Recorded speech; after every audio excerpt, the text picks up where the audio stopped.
अस्सलामु अलैकुम मेरे प्यारे भाइयों और बहनों। आज हम एक ऐसे मुद्दे पर बात करेंगे जो हमारे समाज में आम है, लेकिन इस्लाम की नजर में गंभीर गुनाह हो सकता है। भारत में अक्सर देखा जाता है कि लोग भाभी, साली, बहन की ननद या मामी जैसे रिश्तों के साथ गंदे या डबल मीनिंग वाले मजाक करते हैं। लेकिन क्या ये मजाक इस्लाम में जायज है? आइए कुरान और हदीस की रोशनी में इसकी हकीकत समझें। इस्लाम में मजाक की इजाजत है, लेकिन इस्लाम मजाक को पूरी तरह मना नहीं करता। हमारे प्यारे नबी सल्लल्लाहु अलैहि वसल्लम खुद मजाक करते थे, लेकिन उनका मजाक हमेशा साफ सुथरा, सच पर आधारित और किसी की इज्जत को ठेस न पहुंचाने वाला होता था। सही बुखारी और मुस्लिम में हदीस है, मैं मजाक करता हूं लेकिन सिर्फ सच्ची बात कहता हूं। लेकिन गंदे, अश्लील या डबल मीनिंग वाले मजाक इस्लाम में सख्ती से हराम है, क्योंकि ये फाहिशा, अश्लीलता और फितना, लालच या गलत रास्ता की तरफ ले जाते हैं। महरम और नामहरम का फर्क इस्लाम में रिश्तों को दो हिस्सों में बांटा गया है। महरम, जिनसे निकाह हमेशा के लिए हराम है, माँ, बहन, बेटी, फूफी, मौसी, उनके साथ कुछ हद तक हंसी जायज है, लेकिन अश्लीलता हराम है। नामहरम, जिनसे निकाह जायज हो सकता है, भाभी, भाई की पत्नी, साली, पत्नी की बहन, बहन की ननद, बहन के पति की बहन, मामी, मामा की पत्नी। इनके साथ बातचीत में सख्ती बरतनी चाहिए, नजर नीची रखें, अकेले न रहें और गंदे मजाक से पूरी तरह बचें।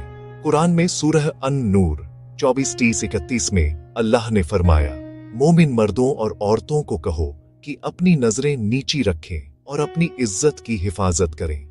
नामहरम के साथ फ्री मिक्सिंग या गंदे मजाक फितना पैदा करते हैं, जो हराम है। 1. साली भी नामहरम है। सूरह अन-निसा 423 में महरम रिश्तों की लिस्ट में साली शामिल नहीं। उसके साथ फ्री होना, गंदे मजाक करना या अकेले रहना फितना को दावत देता है। उलेमा कहते हैं कि साली के साथ मजाक में भी हद से आगे नहीं जाना चाहिए। 1. ये रिश्ता और दूर का है, लेकिन फिर भी नामहरम है। कोई खास हदीस नहीं, लेकिन इस्लाम का सामान्य नियम लागू होता है। नामहरम के साथ अश्लील मजाक हराम है। 1. मामी भी नामहरम है। सूरह अन-निसा 4:23 में वो महरम की लिस्ट में नहीं, इसलिए उनके साथ भी नजर नीची रखें और गंदे मजाक से बचें। गंदे मजाक क्यों हराम है? कुरान सूरह अल-मुमिनून 23:3 में अल्लाह ने फरमाया कि मोमिन वही हैं जो लग़्व, बेकार और गंदी बातों से दूर रहते हैं। गंदे मजाक लग़्व में आते हैं। हदीस, पैगंबर सल्लल्लाहु अलैहि वसल्लम ने फरमाया, जो अल्लाह और आखिरी दिन पर ईमान रखता है, वह अच्छी बात कहे या चुप रहे। सहीह बुखारी और मुस्लिम।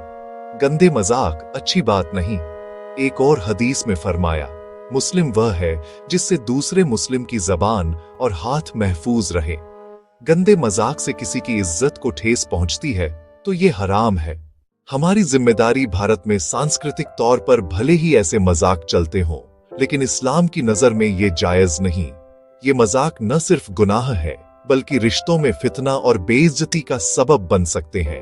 अगर मजाक करना है तो साफ सुथरा करें और बेहतर है कि महरम रिश्तों तक सीमित रहे। अगर गलती से ऐसा मजाक हो गया हो तो तुरंत तौबा करें और अल्लाह से माफी मांगे। अपील, आइए हम अपने रवैये को सुधारें, अपनी जबान को कंट्रोल करें, क्योंकि कयामत के दिन हमें हर शब्द का हिसाब देना है। अपने रिश्तों को इस्लाम की हद में रखें ताकि हम अल्लाह की रहमत के हकदार बने। अगर आपको और गाइडेंस चाहिए तो किसी विश्वसनीय आलिम से सलाह लें। इस पोस्ट को शेयर करें ताकि और लोग इस्लाम की हिदायत समझ सकें। अल्लाह हम सबको सही रास्ते पर चलने की तौफीक दे। आमीन।